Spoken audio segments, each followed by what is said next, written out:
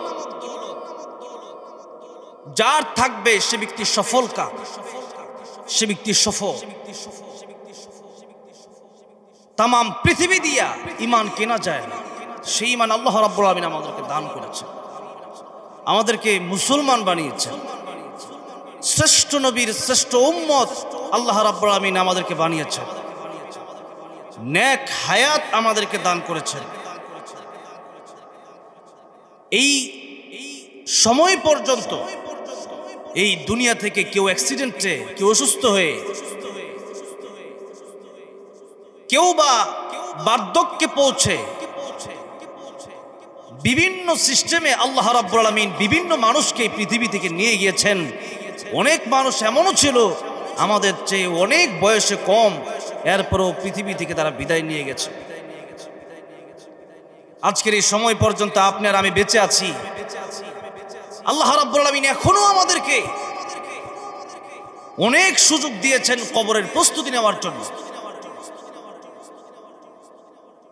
আল্লাহ রাসূল সাল্লাল্লাহু আলাইহি সাল্লাম সাহাবায়ে কেরাম রাদিয়াল্লাহু আনহুম আজমাইনকে দোয়া শিক্ষা দিয়েছেন যে আল্লাহর কাছে হঠাৎ মৃত্যুর থেকে যেন তারা পানা চায়, আমরা যেন পানা চাই। হঠাৎ মৃত্যু, প্রস্তুতি ছাড়া মৃত্যু, মৃত্যু যে কোনো সময় আসতে পারে। তবে এরপরেও আমাদের দিলে একটা তামান্না, একটা আশা থাকেই যে কমপক্ষে পুরাপুরি মানুষের ঋণটা পরিশোধ করে, এরপরে নেক আমল পরিপূর্ণ করে, তাওবা একবারে আল্লাহর কাছ থেকে পুরাপুরি জীবনের গুনাহগুলা মাফ চেয়ে নিয়ে, কিছু সম্পদ আল্লাহর রাস্তায় দান করে, এরকম ভালো ভালো কাজ করে এরপরে যেন কবরে যেতে পারি, এরকম আশা কি সবার আছে না? ভালো ভালো কাজ করে যেন মরতে পারি, এই আশাটা সবাই আছে। আর হঠাৎ করে যখন যদি মরণ হয়ে যায়, দেখা গেছে যে অনেক সময় ঋণ থাকে, আবার অনেক সময় দেখা গেছে যে তওবার সুযোগ হয় না, আবার অনেক সময় দেখা গেছে যে নিজের সম্পদ দান করার ইচ্ছা থাকলেও দান করা হয় না। নামাজি হব এরকম মন মানসিকতা থাকলেও নামাজি হওয়ার আগেই মরণ হয়ে যায়। সেই জন্য হঠাৎ মৃত্যু থেকে আল্লাহ রাব্বুল আলামিন আমাদেরকে পানাহ দান করেন, বলেন আমিন। এখনো আল্লাহ রাব্বুল আলামিন যেহেতু হায়াত দান করেছেন, এখনো আমাদের হাতে সুযোগ আছে, তাওবার সুযোগ আছে।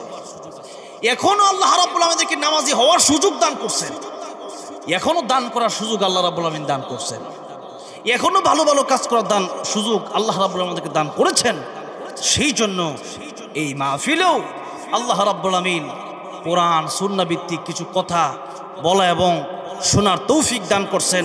সেই জন্য প্রাণ খুলে, হৃদয়ের আবেগ অনুভূতি উজাড় করে, আল্লাহর প্রেমে মাতোয়ারা হয়ে একযোগে জবান ছেড়ে দিয়ে, আল্লাহর দেয়া জবান দিয়ে আল্লাহর প্রেমে মাতোয়ারা হয়ে সকলেই বলছি আলহামদুলিল্লাহ।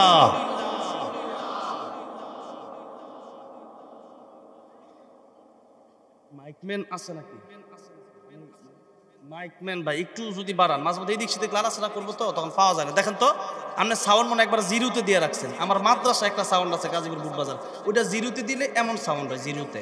আর যদি 1-2-এ দেই তাহলে ওইটা পুরা এলাকা ছড়ায় যায়। এই যে দেখছেন কি হয়েছে? মারহাবা আমার মাইকম্যান ভাই, ধন্যবাদ ভাই, আবার রাগ করেন না। আল্লাহ আমার মাইকম্যান ভাইকে নেক হায়াত দান করেন, বলেন আমিন। বেশি বেশি ওয়াজ মাহফিলে মাইক দেওয়ার তৌফিক দান করেন, জোরে বলেন আমিন। আসুন, রাত যেহেতু গভীর হয়ে যাচ্ছে, 11:17 বাজে। আসলে ময়মনসিংহের মানুষ আপনারা এই বাংলাদেশে এই ওয়াজ মাহফিল এই ময়মনসিংহ থেকে শুরু করছিলাম। কোরআন তেলাওয়াত আর ইসলামী সঙ্গীত এই ময়মনসিংহ থেকে শুরু করছিলাম। এই ময়মনসিংহ এমন কোনো থানা নাই যে থানায় আমি আসি নাই। প্রায় থানাতেই প্রায় ইউনিয়নেই আমার যাওয়া হয়েছে, যার কারণে এই এলাকায় বা বিভিন্ন সময় যারা মানুষ আসে আমার সাথে তাদের অনেক সময় দেখা হয়েছে, পূর্ব পরিচিত। অফিসে এসে দেখি অনেক পরিচিত মানুষ, যেখানে যাই সেখানেই।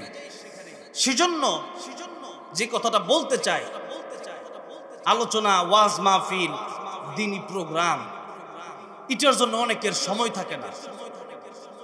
যে 12টা বাইজা গেছে, 12টার পরে ওয়াজ মাহফিল করেন হুজুর, নামাজ যে পড়ে না। আমি বলি যারা নামাজ পড়ার এরা 3টা 4টা পর্যন্ত ওয়াজ করলেও নামাজ পড়েই ঘুমায়। আর যারা নামাজ না পড়ার এরা ওয়াজ মাহফিলও আইয়ে না, নামাজ পড়তো কি? ঠিক না বে ঠিক বলে?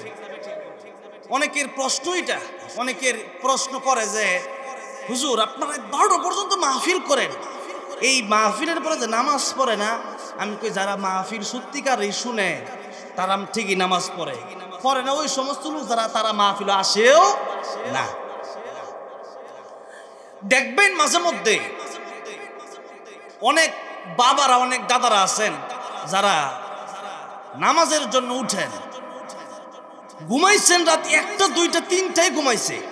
ব্যবসা বাণিজ্য আছে, ক্ষেত খামার আছে, দোকানপাট আছে, পারিবারিক বহু চিন্তা আছে। এত চিন্তা করে আসার পরেও বাড়িতে ঘুমাইছে রাত 3টা বাজে। যখন 4:30টায় মুয়াজ্জিন আল্লাহু আকবার বলছে, ঘুম ভাঙতে আর দেরি হয় না। নামাজের চিন্তা যার ভিতরে থাকবে, রাত 3টা আর 4টা নয়, নামাজের সময় যখন হয়ে যায় ওই ব্যক্তি ঠিকই নামাজ পড়বে। কারণ সে ব্যক্তির কাছে দুনিয়ার ব্যবসা বাণিজ্য আর দুনিয়ার ঘুম আর দুনিয়ার আরামেশ বড় না, বরং আল্লাহর ডাকটাই তার কাছে সবচেয়ে বড়। সেজন্য যে ব্যক্তি আল্লাহর প্রেমে পাগল হয়ে যায়, যে ব্যক্তির কাছে আমার আল্লাহর ভালোবাসার সবচেয়ে বেশি, সেই ব্যক্তির এটা বলা লাগে না যে 4টা বাজে ঘুমাইছেন, আমার স্ত্রী ডাক দেওয়া লাগে না 5টা বাজে উঠেন, বরং নামাজের সময় হয়ে গেলেন নামাজি ঠিকই, তার আর ঘুমাইতে ভালো লাগে না।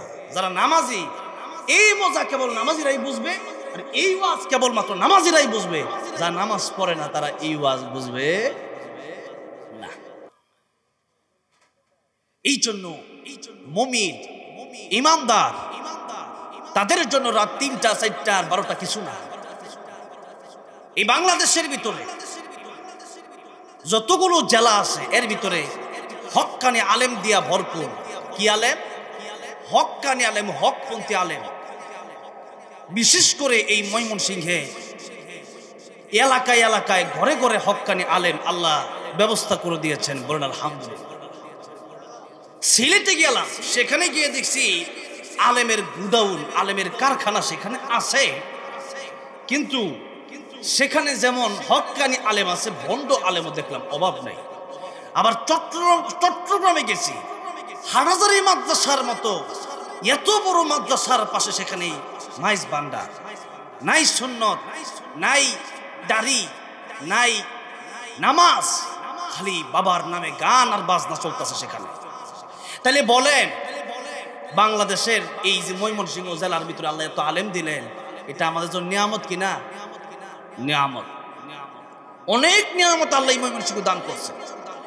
এর ভিতরে অন্যতম হচ্ছে হক্কানি আলেম দিয়ে আল্লাহ পাক ময়মনসিংহ ভরপুর করেছেন। ময়মনসিংহের বিভিন্ন জায়গায় রাত 2টা 3টা 4টা 5টা পর্যন্ত এখনো মাহফিল হয়। আমার কালকের পরের দিন 26 তারিখের 3টা বাজেও বয়ান আছে ফুলবাড়িয়াতে, 3টা বাজে। অনেকেই জানে, এখানে সেও জানে, মাথা নাড়াইতেছে। তাহলে 3টা বাজে বয়ান মানে হচ্ছে একটা মাহফিল বছরে যেহেতু একবার হয়, এখানে তো এমন না যে সারা প্রতিদিনই মাহফিল হয় আর প্রতিদিন রাত জাগি।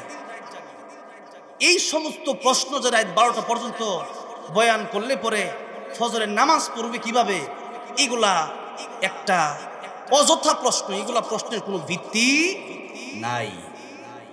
ইমানদার যা ঠিকই নামাজ পড়ে। আর দ্বিতীয় কথা হইল প্রতিদিন রাইতে যেহেতু ঘুমাই, একদিন রাত যদি একটু বেশি আল্লাহর জন্য জাগি, তাহলে এটা কি লস হয়ে যাবে নাকি বড় লাভ হবে? 100 রাকাত নফল নামাজ নবী যে আবুজর রাদিয়াল্লাহু আনহু আবুজর, একটা কোরআনের আয়াত যদি তুমি শিখতে পারো এবং এটা যদি বুঝার চেষ্টা করো, 100 রাকাত নফল নামাজ পড়লে যে সওয়াব হইতো তার চেয়ে বেশি সওয়াব আল্লাহ তোমার আমল নামায় দান করে দিবেন। বলেন তো আমরা কয়জন প্রত্যেক রাইতে 100 রাকাত নামাজ পড়ি? একটু হাতটা উড়ান তো। স্বামী মুসলমান সাহেব থাকলে মনে হাত উড়াইতো, কারণ উনি যেহেতু 70-80 রাকাত পড়তো, তাহলে উনি হাত উড়াইতো। আমরা তো 70-80 রাকাত পড়ি না, আমরা হাত উড়াইতে পারতাম না। 70-80 রাকাত নামাজ পড়ে, আবার ডজন ডজন খুনও করে, আবার কাবা শরীফের সামনে গিয়ে সিগারেটটা টান দেয়, এটা আবার ছবিও ভাইরাল হয়। 70-80 রাকাত নামাজ পড়ে দিকে তো ফলাল লাগছে, ঠিক না? ঠিক জোরে কর। 70-80 রাকাত নামাজ পড়ে সে বলেছে আমি অনেক নামাজ পড়ি। আরে সিজদার মতো সিজদা, তাহাজ্জুদের মধ্যে যদি একটা সিজদা দি লম্বা লম্বা সিজদা দেন, আল্লাহ কয় না আকসারু আমালা, আল্লাহ বলছে আহসানু আমালা। তাহাজ্জুদের নামাজ 20 রাকাত পড়ার লাগে না, 2 রাকাত যদি নামাজের মতো নামাজ পড়তে পারেন, যে আল্লাহর কুদরতি কদম আমার সামনে, আমার কপালের নিচে আছে, সে আল্লাহর কুদরতি কদমে আমি সিজদা দিছি, এরকম যদি আপনি মনে করে যদি সিজদা দিতে পারেন, যে আল্লাহ আমারে বানাইছে, যে আল্লাহ আমারে খাওয়ায়, যে আল্লাহ আমার জীবন দিছে, আবার যে আল্লাহর হাতে আমার মরণ, আবার কিয়ামতের ময়দানে যে আল্লাহকে আমার লাগবে, কবরে আল্লাহ ছাড়া কেউ আপন হবে না, ওই আল্লাহর কুদরতি কদমে আমি সিজদা দিছি, এমন চিন্তা করে যখন দিবেন, চোখের পানি যখন ঝরঝর করে ছেড়ে দিবেন, এরকম নামাজ 20 রাকাত আর 70-80 রাকাত পড়া লাগে না। 2 রাকাত তাহাজ্জুদের নামাজি কিয়ামতের ময়দানে নাজাতের জন্য। ভাইরা আমার, বাবাজিরা আমার, তাহলে আসেন 100 রাকাত 200 রাকাত নফল নামাজ যেহেতু পড়তেই পারি না, কিন্তু সুযোগ তো আছে সিস্টেমে। যেমন এই নবীর উম্মত আল্লাহ যে কত অফার দিয়ে রাখছে, জোরে বলেন কি দিছে? অফার। আমরা অফার নেই। কোন অফার? মেলায় যখন মেলা হয়, আমাদের দেশে মেলা হইলে পরে 10 টাকা করে লটারি, এরপরে 10,000 লোক লটারিটা কাটলে পরে একটা মোটর সাইকেল, কি cycle? Motor cycle, private car, এরপর ওয়াশিং মেশিন, টিভি, ফ্রিজ পুরস্কার দেওয়া হবে। লটারিতে যেই 5 জন জিতবো, 10,000 করে 50,000 লোকের কাছে 10 টাকা করে টিকিট নিয়ে, এই হারাম লটারি একজন পায় আর একজন 500 টিকিট কেটে পায়, এই জন্য হারাম। এই লটারি হারাম। ভাইরা আমার, বাবাজিরা আমার, আল্লাহ রাব্বুল আলামিন এই উম্মতকে এত অফার দিয়েছেন। যেমন সূরা ইখলাস, কুল হুয়াল্লাহু আহাদ 3 বার পড়লে 1 খতম কোরআন শরীফের সওয়াব। এটা কি সবাই জানে না? জানে, কিন্তু মানে আপনি এই ওয়াজ লইয়া বাড়ির জানগা, আজকের মাহফিল সফল।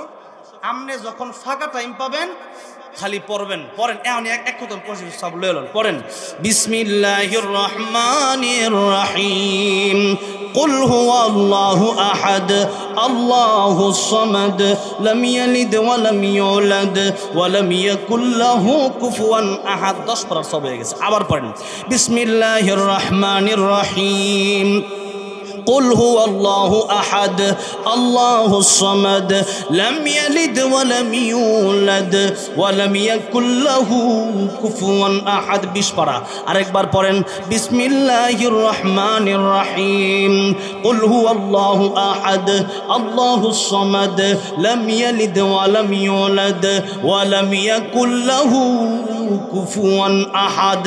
যারা এতক্ষণ আমার সাথে পড়ছেন, অথবা যারা শুধু পড়েন নাই, মুখ বন্ধ কইরাছিলেন, শুধু শুনছেন, পড়লেও কোরআন যেমন সওয়াব, শুনলেও তেমন সওয়াব। সুবহানাল্লাহ।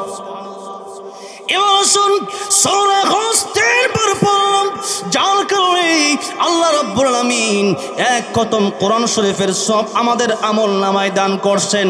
এবার আপনাদেরকে জিজ্ঞাসা করতে চাই, এমন অনেক লোক আছে কিনা সারা বছর যায়, এমনকি রমজান যায়, 1 খতম কোরআন খতম দিতে পারে না, এমন লোক আমাদের দেশে আছে না নাই?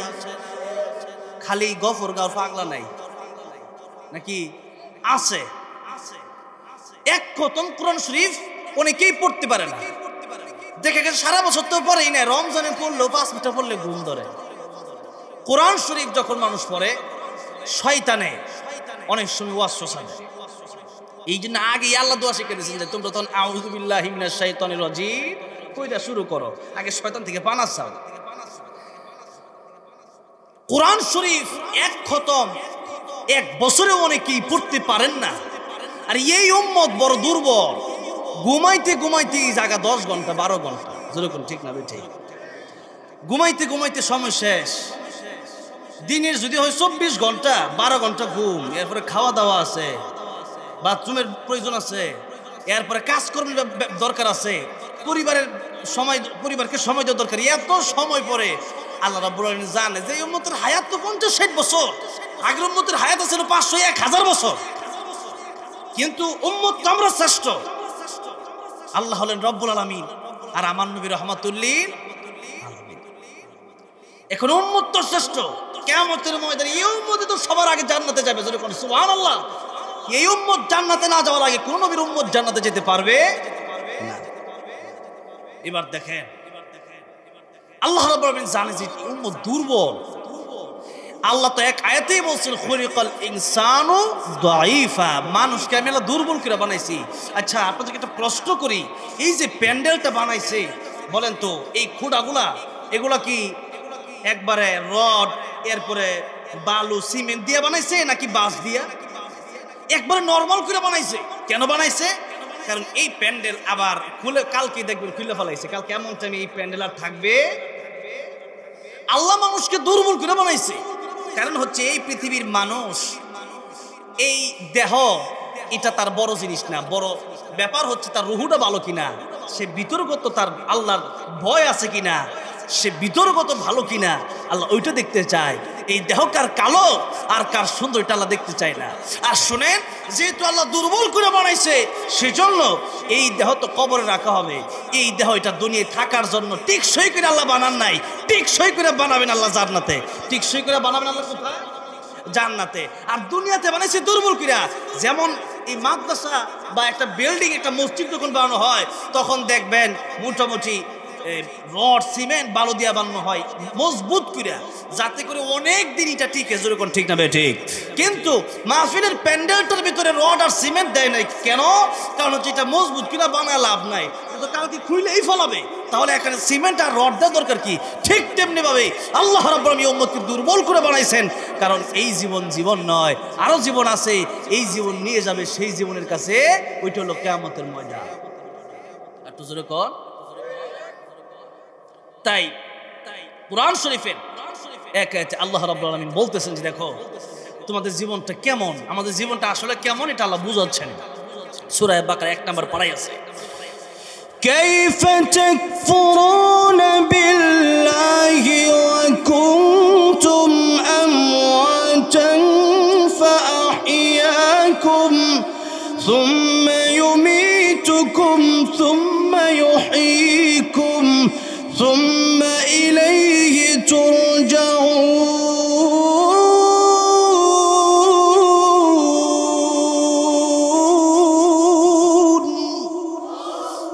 আল্লাহ রাব্বুল আলামিন বলেন মানুষ কিভাবে আল্লাহর সাথে নাফরমানি করে।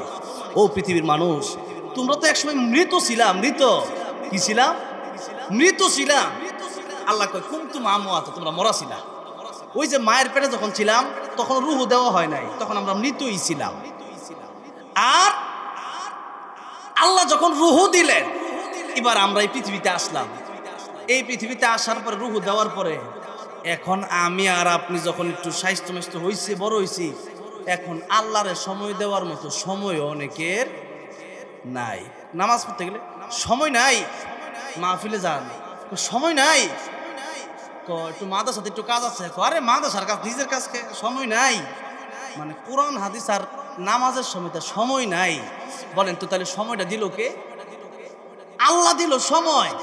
সেই আল্লাহর 24 ঘন্টার ভিতরে 1 ঘন্টা সময় যে ব্যক্তি দিতে পারে না, সেই ব্যক্তির যদি আল্লাহ কিয়ামতের ময়দানে জাহান্নামে দেয়, এটা কি আল্লাহর বেইনসাফি বিচার হবে না ইনসাফের বিচার হবে? বলেন তো।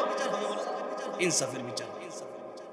কারণ 24 ঘন্টার সময় আল্লাহ আপনারা দিল, আপনি 23 ঘন্টা নিজের জন্য জীবিকা নির্বাহ করার জন্য হালাল কাজ আপনি করেন, কিন্তু 1 ঘন্টা নামাজ পড়তে সময় লাগে, 1 ঘন্টা 1.5 ঘন্টা 5 ওয়াক্ত সুন্নত ফরজ মিলাইয়া আপনি ফরজ নামাজটা পড়ার সময় পাচ্ছেন। তাহলে বুঝেন কিয়ামতের ময়দানে আল্লাহ আপনার জাহান্নামে দিলে কেন বেইনসাফ হবে? আল্লাহ যে কথা বলতেছিলাম, আল্লাহ আমাদেরকে দুর্বল করে বানাইছে। আমরা তো আসলেই দুর্বল। রুহুটা দিছে, রুহুটা নিয়ে গেলে আর বডিতে কোনো কাজ হবে যে না। কবি বলছে ইঞ্জিনটা চইলা গেলে হাই রে হাই রে হাই, ডাব্বাটা পইরা রইবে এই যে দুনিয়ায়। ইঞ্জিন যেদিন চলে যাবে, ইঞ্জিন ছাড়া কি রেলগাড়ির ডাব্বা চলে? ইঞ্জিন ছাড়া ডাব্বা যেমন চলে না, ভিতরে রুহু যদি না থাকে, এই খালি ডাব্বা আওয়ামী লীগও নিত না, বিএনপিও নিত না, জাতীয় পার্টিও নিত না, জাকের পার্টিও নিত না, জামাত ইসলামও নিত না, সুরমনাইও নিত না, কেউই এই দেহটা নেবে না। এমনকি মা বাপেও এই দেহ নিবে না। তাহলে দেখেন, আমিটা কি? আমার হাত আছে, আমার পা আছে, আমার মাথা আছে, আমার কাপড় আছে, আমার ঘর আছে, আমার বাড়ি আছে। তাহলে আমিটা কে? আমিটা হইল ভিতরে রুহুটা, হইলাম আমি। ভিতরে রুহুটা কি? আমি। তাই আল্লাহ রাব্বুল আমিন বলেন, দুনিয়ার মানুষেরা নিজের ভেতর ঠিক করো।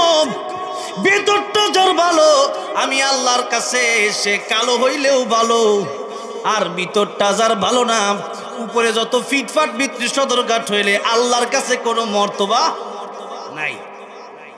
হযরত বেলাল রাদিয়াল্লাহু আনহু বড় কালো, কিন্তু আল্লাহ রাব্বুল আলামিনের কাছে তিনি বড় ভালো। তিনি এমনি কি, এর শরীরটা কি কালো, কিন্তু আল্লাহর কাছে বড় ভালো। আল্লাহ বিশ্ব নবী রাহমাতুল লিল আলামিন যখন মেরাজে জান্নাতে গেলেন, তখন আল্লাহর নবী বিশ্ব নবী রাহমাতুল লিল আলামিন কার পায়ের হাঁটার আওয়াজ যেন শুনতে পাচ্ছেন। জান্নাতে টক টক করে কার হাঁটার আওয়াজ যেন শোনা যায়। আল্লাহর নবী বিশ্ব নবী রাহমাতুল লিল আলামিন জিবরাইল আমিনকে ডেকে বললেন, জিবরাইল, জান্নাতে আমি আসলাম, আমার হাঁটার আওয়াজ ছাড়া আর কার হাঁটার আওয়াজ শোনা যায়? জিবরাইল ডেকে বললেন, ইয়া রাসূলুল্লাহ, ইয়া হাবিবাল্লাহ, জান্নাতের ভিতরে আর কেউ হাঁটে না। আর কার হাঁটার আওয়াজ আপনি শুনবেন? তবে শুনেন, দুনিয়াতে আপনার প্রিয় সাহাবী কালো বেলাল ওই দুনিয়াতে হাঁটে, তার হাঁটার আওয়াজ আল্লাহ রাব্বুল আলামিনের জান্নাতে এসে পৌঁছে যায়। ইয়া রাসূলুল্লাহ, বেলাল দুনিয়াতে হাঁটে, কিন্তু তার মর্যাদা এত বেশি। আল্লাহ আপনারা দেখালেন যে বেলাল কালো, কিন্তু তার মর্যাদা এত বেশি, হাঁটে দুনিয়ায়, তার হাঁটার আওয়াজটা আল্লাহর তুই জান্নাতে পৌঁছে যায়। সুবহানাল্লাহ।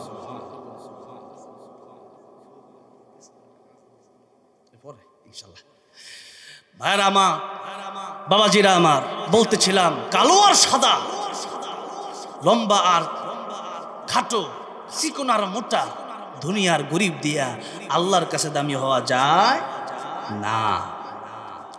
তাহলে টাকা পয়সা যদি না থাকে, সে ব্যক্তির জন্য আরো স্পেশাল সুসংবাদ নবীজি দিয়েছেন। সুসংবাদটা কি বলবো? আল্লাহ বলেন, সুসংবাদ একটু পরে কই, আগে একটা দুঃসংবাদ দিয়ে লই। শুনবেন না? কষ্ট হইতেছে? কষ্ট হইলে কুয়ে আমার লাগে সুবিধা। আল্লাহ নবী বলেন, আমি যে মেরাজের রজনীতে আমি আল্লাহ রাব্বুল আলামিন আমাকে জান্নাত আর জাহান্নাম দেখিয়েছেন। জাহান্নামে অধিকাংশ নারীরা জাহান্নামে যাবে। অধিকাংশ কারা বেশি জাহান্নামে যাবে? পুরুষেরা না নারীরা? নারীরা।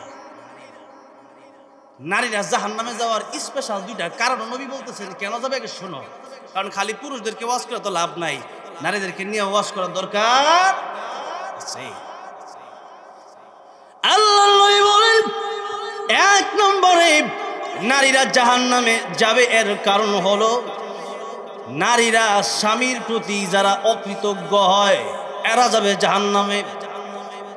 কারণ হইল এরা অনেক নারী আছে, সবাই না, রাবেয়া বস্তির উত্তর শরীয়ও তো আছে, ঠিক না? ঠিক বলে আম্মা জান খাদিজাতুল কুবরা রাদিয়াল্লাহু আনহার উত্তরসূরি আছে না? আছে। কিন্তু অনেক নারী আছে এমন, এদের চাহিদা দেখলে মনে হয় যে দুনিয়াটাকে এরা জান্নাত হিসাবে চায়। অনেক সময় এমন কথা বলে যে তোমার কাছে আইসা আমার জীবনটা শেষ হয়েছে, আর অন্য অন্য অনেক পাত্র আমার লেগাইছিল, ওই জায়গায় গেলে মনে হয় আমার জীবনটা অনেক সুন্দর হইতো। এই সমস্ত কথাবার্তা যারা বলে এরা হলো স্বামীর অকৃতজ্ঞ, এবং এই কারণেই অধিকাংশ নারীরা জাহান্নামে যাবে। নাউজুবিল্লাহ বলে। এরকম কথা মনে হয় ময়মনসিংহ কোনো নারী কোনো স্ত্রী বলে না। গফরগাঁও তো নাই। আল্লাহ আল্লাহ বিশ্বনবী রাহমাতুল লিল আলামিন এক হাদিস শরীফের ভিতরে বলেছেন, ও নারীরা নামাজ পড়ো, রোজা রাখো, স্বামীর খেদমত করো, সতীত্বের হেফাজত করো, জান্নাতের 8টা দরজাই আল্লাহ রাব্বুল আমিন তোমাদের জন্য খুলে দিবেন। আমার উপর দিকে আল্লাহর নবী বিশ্বনবী রাহমাতুল লিল আলামিন বলেন, ও দুনিয়ার মানুষেরা, নারী জাতির দাম কেমন? এই নারীর পায়ে, এই মায়ের পায়ের নিচে সন্তানের জন্য বেহেশত। সন্তানের জন্য কি? বেহেশত। আমাদের দেশে কিছু উন্মাদ, কিছু নাস্তিক, কিছু হিন্দুত্ববাদ অনেক সময় বলে যে মুসলমানরা বা ইসলাম নারীদেরকে ঠগাইছে। কি বলে? ইসলাম নারীদেরকে কি করছে? একটা সুসংবাদ দিব গরিবদেরকে নিয়ে, তার আগে দুঃসংবাদ নারীদেরকে যেহেতু বলতেছি, এই ফাঁকে কিছু কথা বলে দেই। সারা কি একটা কথা আছে না, সারা অঙ্গে ব্যথা, ওষুধ দিব কোন জায়গায়? তো সবজ একটু টুকরা করার দরকার আছে। আমার বলছে যে মুসলিম নামাজের ওয়াজ শুনতে চাই, তো নামাজের দিকেও সামনে যাব। আপনারা যদি ধৈর্য ধরে শুনেন আর কি, তাইলে আর কি যাওয়া যাবে তো সামনে ইনশাআল্লাহ। দেখেন আল্লাহর নবী বিশ্বনবী রাহমাতুল লিল আলামিন নারীকে কি মর্যাদা দিলেন, ইসলাম কেমন মর্যাদা দিয়েছে। নাস্তিকরা বলে যে ঠগাইছে, তো আমরা জিজ্ঞাসি কেমনে ঠগাইলাম? নাস্তিকরা আমাদেরকে বলে যে ইসলাম নারীকে দিচ্ছে 4 আনা আর পুরুষকে দিচ্ছে 8 আনা। নারীকে দিচ্ছে 1 বার, পুরুষ দিচ্ছে 2 বার। এখন আমি একটু তাদের কাছে প্রশ্ন রাখতে চাই, আপনারা কি আসলেই নারীবাদী? আপনারা কি আসলেই নারীর পক্ষের লোক? তাহলে আমি জিজ্ঞেস করতে চাই যে হিন্দুদের ভিতরে নারীদেরকে কত আনা দেওয়া হয়? 1 আনাও দেওয়া হয় না। জমি জামার ব্যাপারে 1 আনাও তাদেরকে দেওয়ার কোনো সিস্টেম নাই। খ্রিস্টানদের ধর্মে যদি জিজ্ঞেস করি যে খ্রিস্টান ধর্ম, তারা তাদের নারীদেরকে কত পার্সেন্ট দেয়? বলবে 1 আনাও না, 1% না। ইহুদিদেরকে জিজ্ঞেস করলে কত পার্সেন্ট দেয়? নারীদেরকে 1% তো দেয় না। বৌদ্ধদেরকে জিজ্ঞেস করলে কত পার্সেন্ট দেয়? 1% দেয় না। বরং হিন্দুরা দেখবেন বিয়ের সময় শাড়ি গয়নাগাটি বালা করে দিয়া, স্বর্ণ অলংকার বেশি করে দিয়া। বাবা তো কমপক্ষে একটু মায়া লাগে যে জমি জামা তো একটু পাবে না। জমি জামার দাম কি স্বর্ণের চেয়ে কম না? কি বলেন? জমি জামার দাম তো বেশি। এই জন্য জমি জামা যেহেতু আমার মেয়ে পাবে না, হিন্দুদের বিয়েতে এরা একটু স্বর্ণ অলংকার বেশি করে দিয়া একবারে সালাম দিয়ে বিদায় করে দেয়, যাও জীবনে তোর স্বামীর বাড়ি যাও, আর বাপের বাড়িতে কিচ্ছু পাইতা। এবার একটু জিজ্ঞাসা করতে চাই, হিন্দুদেরকে 1 আনাও দেয় না, বৌদ্ধদেরকে 1 আনাও দেয় না, খ্রিস্টানদেরকে 1 আনাও দেয় না, ইহুদিদেরকে 1 আনাও দেয় না, মুসলমান 4 আনা দেয়। এটা কম হইছে। আসল কথা ওই জায়গায় না। যদি এমন হইতো যে নারীবাদীর জন্য আন্দোলন করতা, কমপক্ষে হিন্দুদের পক্ষে আন্দোলন কইরা, তাদের মেয়েদের জন্য আন্দোলন কইরা 4 আনা আগে দাও। তার মানে হিন্দুদেরকে নিয়ে কথা বলো না, বৌদ্ধ খ্রিস্টান নিয়ে বলো না, জ্বালা তোমাদের নারীদেরকে নিয়ে নয়, বরং জ্বালা হচ্ছে ইসলাম আর আল্লাহর কোরআন নিয়ে। ঠিক না বেঠে? নারীদের পক্ষে কথা বলেন। নারীদের পক্ষে কথা বললে হিন্দু ছেলে গাজীপুরে কয়েকদিন আগে দর্শন করছে, একটা মাদ্রাসার শিশুকে 13 বছরের মেয়েকে এই দর্শনের পরে এখনো আন্দোলন কইরেও বিচার পাওয়া যায় নাই। এত নারীবাদী করো, সাহাবায়ে গিয়ে ইসলামের বিরুদ্ধে তো চিল্লাও, তাইলে এখানে আইসা এই আয়েশার পক্ষ নিয়ে একটু কথা বলতে পারো না? এটা বলবে না, কারণ ওইটা বললে দাদারা নারাজ হবে। আমার ভাইরা, আমার বাবা যায়, তাহলে তারা যেই কথাগুলো বলে ওইগুলা ভিত্তিহীন। আরেকটা এক্সাম্পল দিয়া আমি আমার আলোচনার সামনের দিকে আগাইতে চাই। কষ্ট হইতেছে? নারী আর পুরুষ এক আয়াতে আল্লাহ রাব্বুল আমিন বলেছেন, من عمل صالحا من ذكر أو أنثى وهو مؤمن فلنحيينه حياة طيبة ولنجزينهم أجرهم بأحسن ما كانوا يعملون।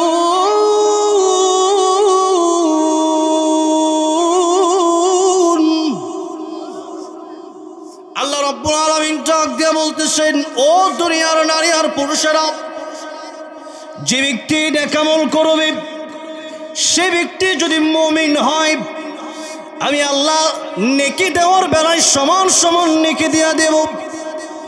আল্লাহ বলতেছেন নারী আর পুরুষ যে ইবাদত করবে নেকি দেওয়ার বেলায় আল্লাহ কি কম দিবেন না বেশি দিবেন?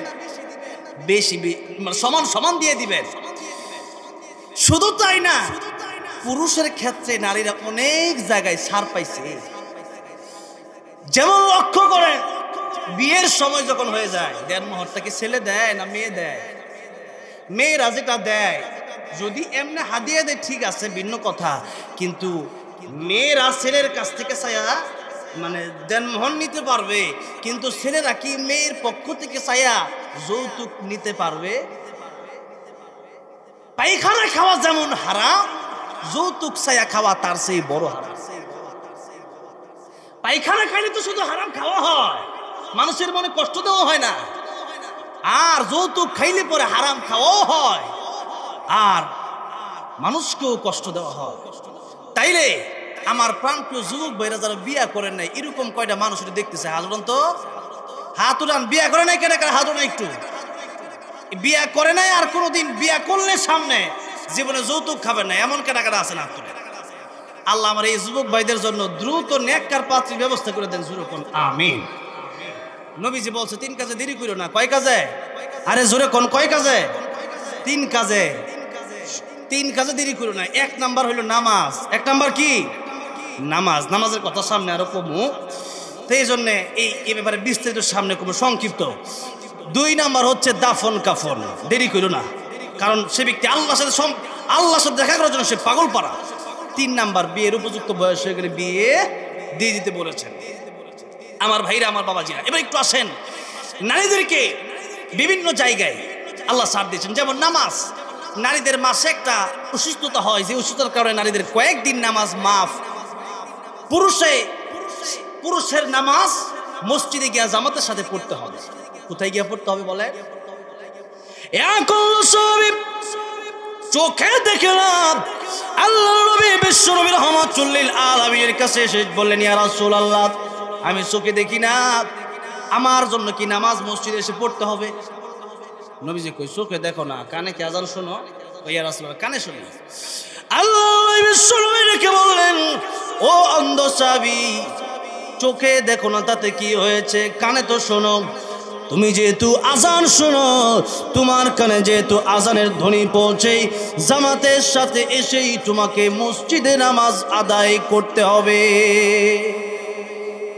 কিন্তু আমাদের দেশে এখন মসজিদ হয়েছে, কিন্তু মুসল্লি নাই। মসজিদ হইতেছে অনেক বড় বড়। এমন কি আমাদের দেশে দেখছি, আমাদের সমাজে, মানে আমার বাড়ি তো বর্মি, এই যে বর্মি, আমাদের এলাকায়ও দেখছি যে মানে এলাকা ভিত্তিক মসজিদ করছে। কি ভিত্তিক? যে তোরা আমাদের এলাকায় আইতাতি না, না মসজিদ নামাজ পড়তে না।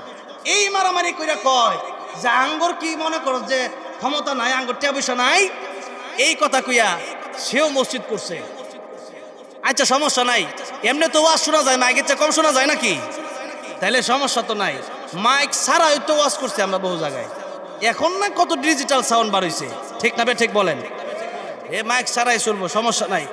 ভাইরা আমার, বাবাজিরা আমার, মসজিদ থাকবে কিন্তু মুসল্লি থাকবে না, মসজিদ থাকবে কিন্তু হেদায়েত থাকবে না। সেই কথা রাসূল কারীম সাল্লাল্লাহু আলাইহি সাল্লাম ১৫০০ বছর আগে বলছেন। কত হাজার বছর আগে? নবীজির সেই কথাটা ১৫০০ বছর পরে আজকে সত্য হয়েছে কি হয়েছে না? কত মসজিদ, মসজিদে এয়ার কন্ডিশন লাগাইলে না লাগাইলে মনে হয় মসজিদ পরিপূর্ণ হয় নাই, টাইলস না লাগাইলে মসজিদ পরিপূর্ণ হয় নাই। অনেকে উড়ে উড়ে অনেকে কথা শুরু করছেন, এই কথা না কয়ে একটু আল্লাহ নামে জিকির করি, লা ইলাহা লা ইলাহা ইল্লাল্লাহ, লা ইলাহা লা ইলাহা ইল্লাল্লাহ, লা ইলাহা লা ইলাহা ইল্লাল্লাহ, লা ইলাহা সুবহানাল্লাহ আলহামদুলিল্লাহ, লা ইলাহা ইল্লাল্লাহ, সুবহানাল্লাহ আলহামদুলিল্লাহ, লা ইলাহা ইল্লাল্লাহ, সুবহানাল্লাহ আলহামদুলিল্লাহ, লা ইলাহা ইল্লাল্লাহ, জোরে জোরে, লা ইলাহা সুবহানাল্লাহ আলহামদুলিল্লাহ, লা ইলাহা ইল্লাল্লাহ, লা ইলাহা ইল্লাল্লাহ মুহাম্মাদুর রাসূলুল্লাহ সাল্লাল্লাহু আলাইহি ওয়াসাল্লাম।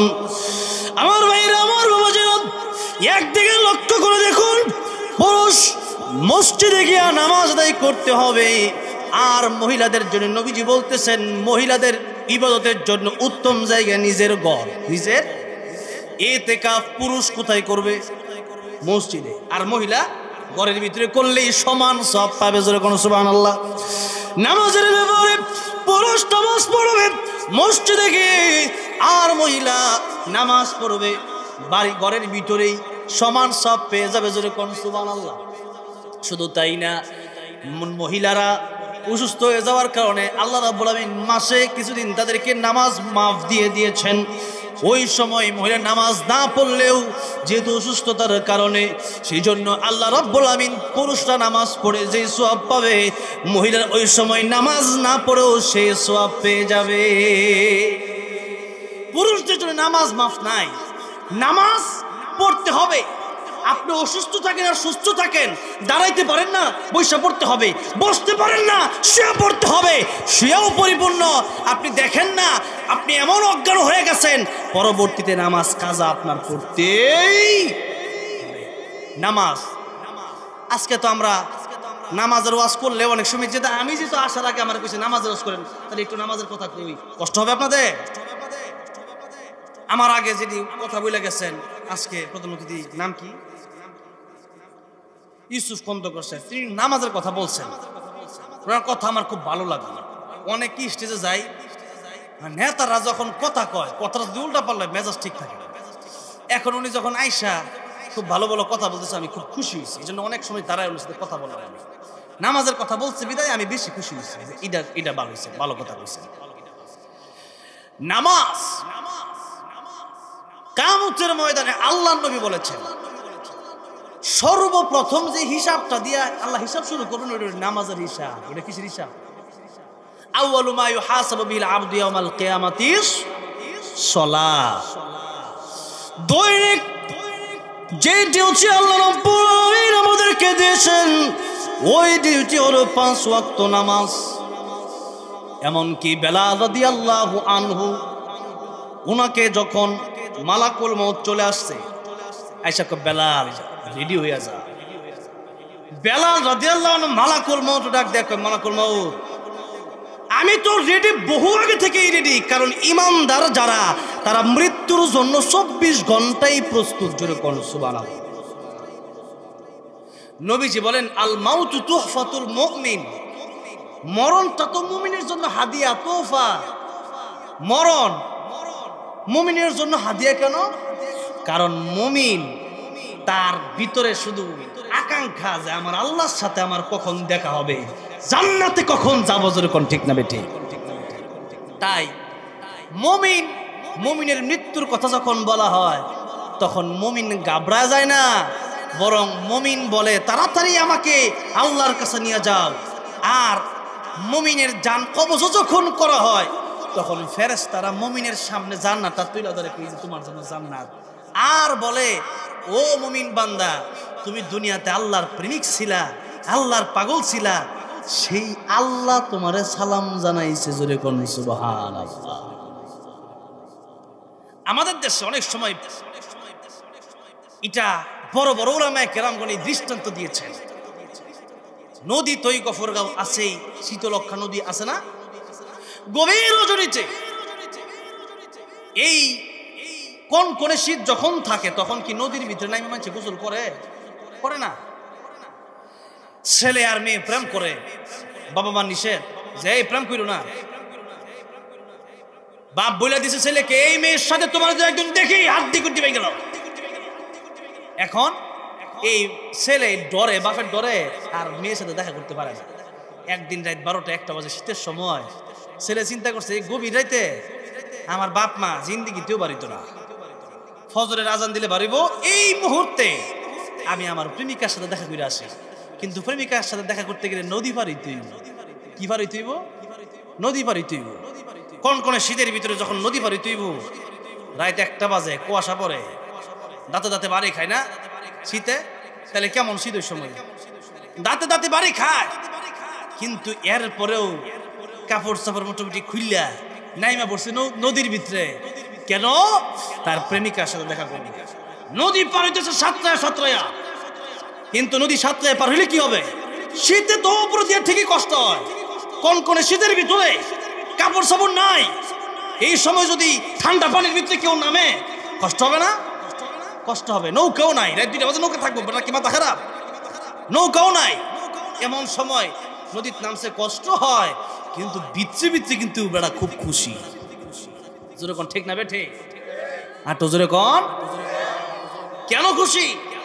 এর কারণ হচ্ছে যত কষ্টই হোক আমার প্রেমিকের সাথে দেখা করতে যাচ্ছি, এটা আমার কোনো কষ্টই না, তার কষ্টটা যেন আনন্দে রূপান্তরিত হয়ে যায়। ঠিক তেমনিভাবে মুমিন বান্দার যখন জান কবজ করা হয়, মুমিন বান্দার কানে কানে ফেরেশতা আয়েশা বলে, ও ঈমানদার, ও মুমিন, আমার আল্লাহ রাব্বুল আলামিন তোমাকে সালাম দিয়েছেন। যেমনে সে খুশি হয়ে যায়, আল্লাহ সালাম দিছে। যখন আল্লাহর দিকে মনটা জায়গা খুশিতে পাগল পড়া হয়ে যায়, যে আল্লাহকে না দেখে নামাজ পড়ছি, যে আল্লাহকে না দেখা ঠান্ডা পানিতে ওযু বানাইছি, রাতের আরামের ঘুম হারাম করে দিছি, ঘুম থেকে উঠতে মন চায় না, শয়তান ফাও টিপছে, যারা মেরে খুশি শয়তান, আমি তোরে ভালোবাসি, আমি আল্লাহরে ভালোবাসি, আমার নামাজ পড়তেই হবে। আহারে, সেই জীবনটা পার করছি আল্লাহর জন্য। ভালো খাইতে পারছি আর না পারছি, মসজিদ মাদ্রাসার খোঁজ রাখছি, খাইতে পারছি আর না পারছি আল্লাহ জিকির করছি, খাইতে পারছি আর না পারছি কোরআন পড়ছি, সেই আল্লাহর জন্যই তো করছি, কি আখিরাতের জন্যই তো করছি। নামাজ পড়ার জন্য কেউ পায় না যে 500 টাকা তোমার দিলাম, কয় নাকি? তাহলে সে আখিরাতের জন্য করছি, আল্লাহর জন্য করছি। সে আল্লাহর সালাম, যেমনি কো আল্লাহর সালাম, এমনি আস্তে কইরা তার জানটাও তো আল্লাহর লেগে পাগল, রুহুটা আস্তে করে রুহুটা আজরাইলের হাতে চলে আসে। আর সে যে মরছে, মায়ের দুধ যেমন বাচ্চা খায়, কোনো টের পায় না, খাইতে খাইতে ঘুমায় যায়, মুমিন বান্দার মৃত্যুটাও এমন আরামের সাথে হয়। আর ওদিকে